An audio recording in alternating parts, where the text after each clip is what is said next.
Folks, we are live here again at Netroots Nation 2023, and going to talk with a couple of organizers doing important work. A guest who's been a guest before with us is Carol Joyner of Family Values at Work. How are Family Values Action? Got it. Okay, wonderful. How are you?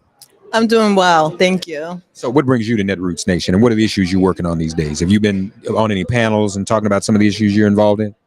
Well, I try to come as much as I can to Netroots Nation to think about the moment we're in terms of organizing and bring the conversation of care to this sort of forum. We work on paid family and medical leave, paid sick and safe days, childcare, and we're trying to take the work at Family Values at Work Action. We're trying to take the work to the political space that it belongs in. The majority of people in this country support paid family and medical leave. They support these issues in polls, yet, and despite the fact we've gone through a whole pandemic, we still do not have a standard in this country for care.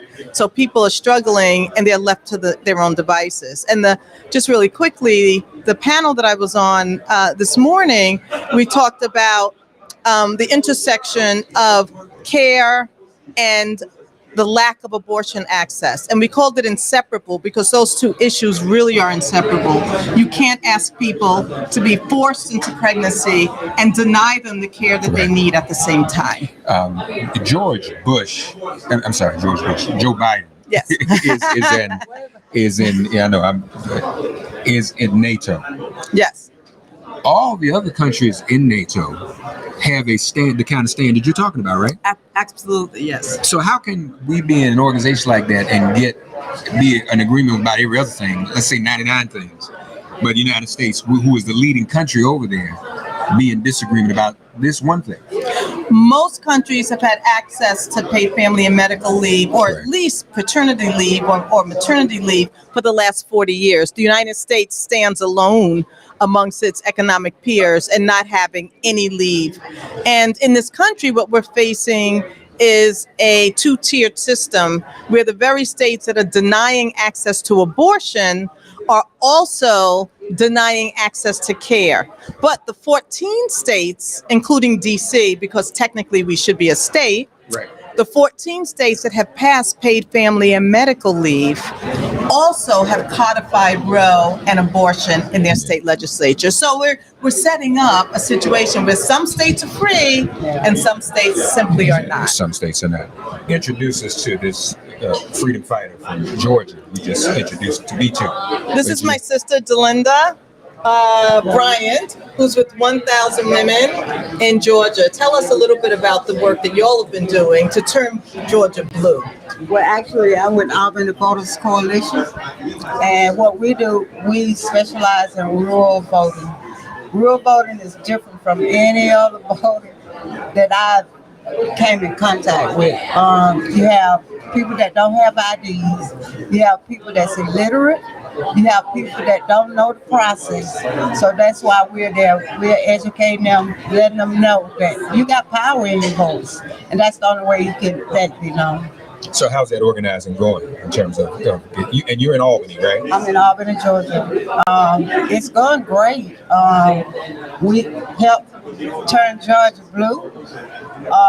Albany had been a Republican town forever, so we turned that around, especially with runoffs. We had like 1% of vote participation. Since we've gotten in there and energized people, we awesome now. Really? Yes, sir. Because Albany is known, you know what Albany is known for, right? Yeah, crime. No, I'm talking about historically. That's where Dr. King met his match. Y'all ran Dr. King out of Albany. No, it wasn't us. It was preaching. Our chief for police preaching did that. But and also I hate to say this, but our pastors was divided as well. So now we're at a point now, a turning point, I hope. But we're finally getting it together. That's another blessing. Well, congratulations. So, what is there one particular area that you're devoted to that you work on? I do 26 counties. I'm a little different. I do all the rural areas, which is called the second congressional district. Most of those people don't have internet services, so they're not informed. So when you go soliciting there, houses like a block apart, so it's kind of difficult, but we handle it. I asked her name the one thing she does. She said, "I do 26 counties." So when you say though that you do 26 counties, so what do you do when you go door to door? No internet. So when you go see someone, what are you asking them to do? And presumably these are folks who just not voted and haven't been voting at all. They're registered voters? They're registered voters, most of them, but they're misinformed. They think once the primary is over, that the voting is over. So we've been educating them and letting them know that, no, that's just the first step of it. And most people thought, well, we voted for him and he's in office. No, he's not. And you also have runoff. So our biggest problem is informing our people. I just want to do a plug because your workshop yesterday, I know we should be looking here and there. No, Your workshop yesterday was really informative around rural care. We're a network of 17 state coalitions. Many of them are in rural communities, and I just don't think we have an appreciation for rural organizing that we should have. No. And the idea that it costs more money because y'all literally had to double the price of your gas cards when prices went up, right? Yeah. And in rural organizing, it's not like canvassing in New York or DC where you're on foot. You're in your cars, and the next house on your list could be what? A half hour away. Yeah. You know, it's really complicated. And I also think that there's a misnomer that it's all kind of like white, working class, or poor people living in rural communities. And a lot of Black and brown people are returning to rural communities, but also have always been there. And we've got to knock on those doors. And also, my pet peeves is the hospitals are closing down. When you're that far away from the hospital, you have a high fatality rate. Of course. So we're working to get right people in places where the hospitals are not closed. You know, you're talking about 40, 50 miles away from medical attention. That's detrimental to our community. I never could understand that. People being that far away from the hospital. Well, they've recently started shutting them over the last couple of years. There weren't some hospitals, right? This is relatively a new phenomenon that they're shuttering hospitals in communities, in rural areas. So the counties that you're knocking on doors in, are you out canvassing mostly Black voters or Black and white or everybody? I'm nonpartisan. I canvass everywhere. Where the hell let me? In some areas, we get run off, but in most occasions we're in Black communities. Black and brown. And the brown people, they're afraid because a lot of them are non-documented.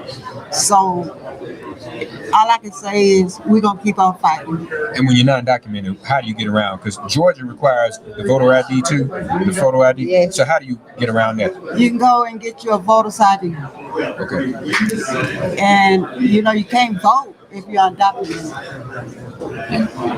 The other thing that was striking to me about your panel was the acknowledgement that now that we've won these two, Democrats have won these two Senate seats, Thanks to the rural area. and the presidency, thanks to the rural area and also some of the urban sectors as well, that there's a tremendous backlash of folks and that people are afraid in some ways of canvassing. Afraid that folks are going to retaliate against them at the doors. Absolutely. They're angry because they see that it's this kind of grassroots canvassing that have turned the state blue. And so when there are, like we were canvassing in Georgia and there were signs on the door that basically said, we have a gun, do not knock on this door or do it at your own peril. I mean, things like that. When you face that and you're a canvasser, it's very dangerous. Intimidation is very high, not only with other people, it's with the churches as well. If they're not supporting that candidate, they are afraid even to put yard sales in the yard. So it's a lot of intimidation, and we're working through it. It's better than it was when we started, and we want to just continue this work. What's your website? It's www.albanyvoterscoalition.com. God bless your work. You're doing the Lord's work. You know that, right? That's what I'm Amen. I'm going to keep going if I have to go by All right. myself. Amen. Amen. We love you for that. Carol, join your website. www.familyvaluesaction.org. Family Values And Action. this is just a pitch for people to fund both rural organizing and care, because those issues are really important for our families. They're absolutely important in rural Georgia, where they don't have any medical assistance, no medical clinics, no convenience care. They have to drive for hours just to get help.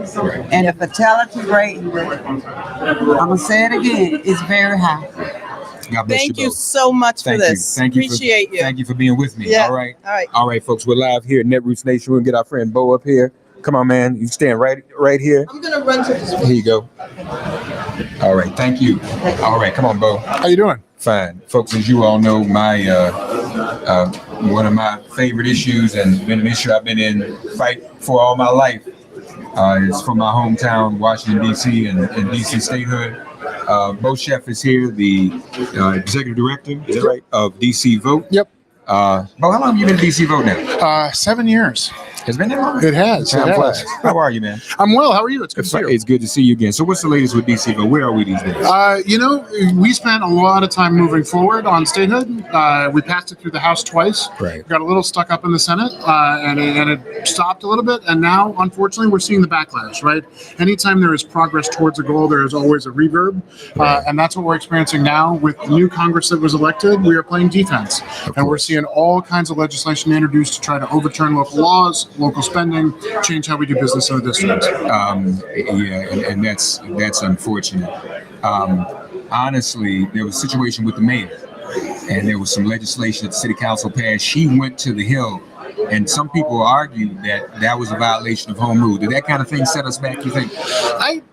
I think that is a perception or an interpretation of what the mayor did that some people like to place on the mayor. I don't know that that's fully accurate. The mayor was not in favor of the legislation. She vetoed it. That part's true. But I didn't see that the mayor's team was up on the Hill lobbying against it. So I don't know that holds all the water. Okay. I don't think it set us back. What I do, I think we are in a backlash at the moment, but not against that piece of legislation. We are in a backlash against our own progress from 2 years ago. Sure. I think that at the end of the day, we should be deciding our own laws. Sometimes we're going to like them, sometimes we're not. And we have the ability to hold our own members of council and our own mayor accountable if we don't like them. But that's what the underlying principle should be, and I don't think that part has changed. I think that our statehood supporters in the House are still our statehood supporters in the House. Our statehood supporters in the Senate are still our statehood supporters in the Senate. It was a tough vote. It's going to be an election issue. But we felt a little abandoned by some of our former allies. But it was a tool of those running for office to run for office. Yeah. And so I guess the setback is we're all the way up on statehood, and now it's a question of just getting our local laws not being state respected and held up. Yeah, I mean, the home rule battle's been 200 and some odd years old, and they've overturned laws in different times. And we just, even yesterday evening, the Senate passed the DC appropriations bill. The Senate, which is usually strong for us, it still included the rider preventing marijuana legalization, and it still included the rider about local spending on abortion. So even in the chamber that is normally more in favor of DC autonomy, we saw two bad riders pop up. Yeah. It's always been important, and obviously that's why you're here. We've got to get representatives from other states to support us. The best way to do that is to have people who vote for those representatives live in those places. So it's important to be in places like this to advocate for DC statehood and home rule. Yep, we're trying to do more all over the country. We have an event coming up in Los Angeles. Kelsey on our team was just in Atlanta. I'm here. I was just in Minneapolis, talking to folks in the 3rd Congressional District. So we're trying to do more and more outside the district. But Netroots has always been a really strong, important spot for us. We have a great film we're showing tomorrow called Higher Power, and it's a fantastic telling of how the cannabis and statehood issues intersect. Really? How so? Well, like I mentioned, the Senate just left the rider about marijuana on. So we aren't allowed to legalize cannabis in the district, even though our voters voted for it. We're prevented from the federal government. Yeah. But it didn't outlaw it either. We're in this weird gray, wild west kind of area, and so this film Higher Power talks about how that is having an impact on DC, and especially how it's having an impact on Black and brown residents in DC. Yeah, no, that is an important intersection, and that should be appealing to a lot of people. You know, as the concerns about cannabis or the support for the cannabis industry continue to grow. Right. So that's good. That's just very wise. Bo, how do people keep in touch with you at DC Vote? What's your website? Follow us everywhere at DC Vote, where it's Twitter, it's Facebook, it's DCVote.org. Every single thing is DC Vote. DC Vote. All right. That's who I was in Minnesota with. You in How are Minnesota you, with this sir? young man? I've been wondering about DC Vote. What do you think about DC Vote there, Bo? I'm kind of in favor. Yeah. How do you think? Well, I think DC Vote is just great. I was in Minnesota recently, Rev. You were? Yeah, You just happened to be there. It just happened to be this guy named Bo Shuff. Shows up in Minnesota, convincing Minnesotans DC statehood is key. And here we are, a 2-hour plane ride, a 24-hour car ride, and Bo is convincing everybody that DC statehood needs to be at least their top 3 priorities. So this guy is persuasive. We're everywhere. He's So it's effective. good He to does see a you. good job. Yeah. He's on message, as they say. That's what it's called. That's what it's called. Thank you, That's Bo. true. Thank you. Good to see you, buddy. Keep Yep, up the have a great good work. one. All Okay, right, Bo. all right. See you. Well, Got her. your timing is perfect, man. How are you, brother? Oh man, couldn't Come be over here so better. I get you in frame right here. Oh, there you we are. go. There you are. How are you, man? You know, I'm good, man. I'm feeling good and happy, and Netroots does pick me up. You know, Okay. much like being with the NNPA. That's right. That's right. You know, you're around people who care, who love justice, love mercy, love democracy, and it has an inspirational effect. And whatever challenges you have, you're like, well, they're getting down. Maybe I can get down. You know what I mean? So Yeah, that's how I feel about it. Yeah, well, and you're a pick-me-up as well. Folks, of course, people watching us know who you are, but let me appropriately introduce the Attorney General All right. of the state of Minnesota. You know, folks. I didn't mean to be informal, but this is my brother too. That's We've known right. each other for That's years. right. So That's right. he was the keynote speaker at the NNPA convention in Nashville. That's right. A We had a new good book time. out, Breaking the Cycle. No, breaking the wheel. Breaking the Wheel. I'm sorry. Breaking the Wheel. Ending the cycle of police violence. That's right. Breaking the Wheel, ending the cycle of police violence. Folks get it. And it chronicles what happened during the George Floyd It does. process, which was successful. And when I started to say the reason you're a pick-me-up is because how many attorney generals are like Keith Ellison anywhere, you know? Well, we got a few who are good. No, I know. I mean, but- like Tish James, Of course, yes, Top yes. Shelf, Kwame Absolutely. Raoul, love him. Aaron Ford. We used to have a guy in D.C. By the name of Carl Racine, who That's was right. out of sight. Right. So, and then we got some folks like, a new woman named Andrea Campbell in Massachusetts, brand new AG, but she's coming up strong. Okay. And so we got a few folks who I really love working with every day. Yeah, no, that is important. And it's also important. I remember when Kamala was, I should say Vice President Harris, there was a group of people running an operation, beating up on her because she was a prosecutor. And I'm like, wait a minute. I thought we said we wanted people that look like us in law enforcement. Yeah. We can't go back to not having nobody It's true. invalidating people who look like us in law. So I mean, that's the importance of somebody like Absolutely. you being there. Well, you really don't want a system where you have nobody from your community has any impact on it at all. Mhm. That means they just do to you whatever they want to do. You now, it is the case that if you get behind a candidate who claims that they represent the values of your community, you got to hold them to that when they get there. Hello. So, like what I'm doing is we started a conviction integrity unit because we don't want nobody in a Minnesota prison who is innocent. So this is like an innocence project, but this is a prosecutor-led program. Wow. We've had several people released because we were convinced that they were innocent of what they were convicted of. We also support second chances, and we have a statewide expungement program, meaning you got a prior record, as long as you fill the criteria, we'll help you get out. We also,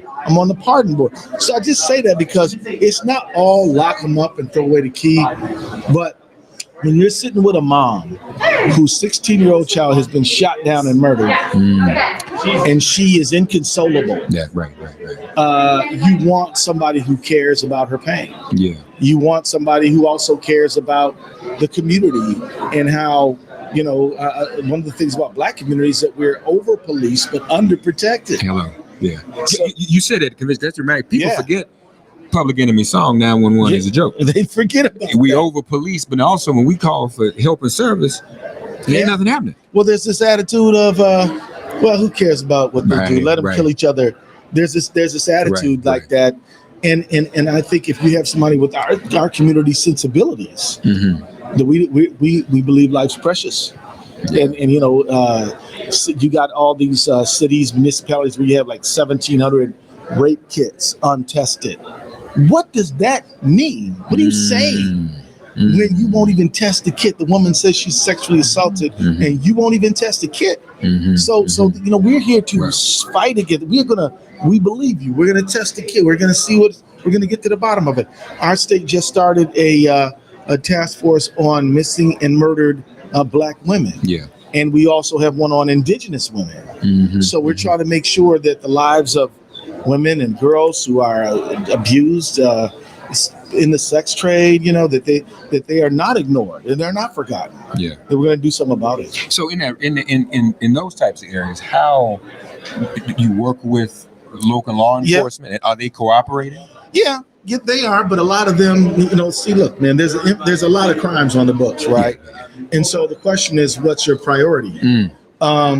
If we don't ever prosecute environmental crimes, then the officers are not going to investigate environmental crimes. You know, clearly people, you know, financial exploitation, you know, and when it comes to missing and murdered women, a lot of times it's like, well, that woman has gotten involved in a life of being a sex worker. Well, we say not voluntarily, and even if she was, she doesn't deserve to be killed. You know. And so, you know, we work with law enforcement and we just tell them this is a priority. We work with them on training. We work with them on making sure that this is a top shelf, not a bottom shelf issue. Each jurisdiction, each state is different. Each state has its own laws. I wonder, though, in what you did with the George Floyd case, is there anything that you were able to do or implement or put in place, apply, that is across the board that other jurisdictions could do today in those types of cases? Well, yeah, first of all, listen to the victims. Listen to the affected people. This is one problem with prosecution generally. And that is when you are a crime victim, a lot of times the prosecutor will say, we're going to decide what the charges are. We'll get to you when we get to you. And victims often feel alienated from the process. Listening to the victims is very, very important. The other thing that's generally applicable is make sure that you get solid medical evidence. The medical examiner is not supposed to be backing up what the police say or what the prosecution says. And if you know that the medical analysis is incomplete, make sure you go get the information to complete it. Make sure that your complaint, which is your charging document, supports the charges. When the original complaint in this thing was not, in the Floyd case was not filed by me, it was filed by the county attorney. Within that document, there were a lot of things that I thought were insulting and unfair to George Floyd. You know, so we had to redraft the thing and file an amended one. And so there's just a lot of things that came up. Make sure you defend the reputation of the victim. You know, and that's something that's generally applicable. You know, we shouldn't hear about, I mean, if you're a victim like George Floyd was, we shouldn't hear all about how you failed your 8th grade spelling test. You know, so now we got to hear about how Trayvon Martin smoked weed when he was 16. What's that got to do with Zimmerman murdering him on the street of his own neighborhood? Literally nothing. They wanted to talk about George Floyd. Oh, he had fentanyl. They wanted to talk about he's big. Oh, he's 6'4", 220. That doesn't mean, just because he's a man of size doesn't mean it's okay to kill him.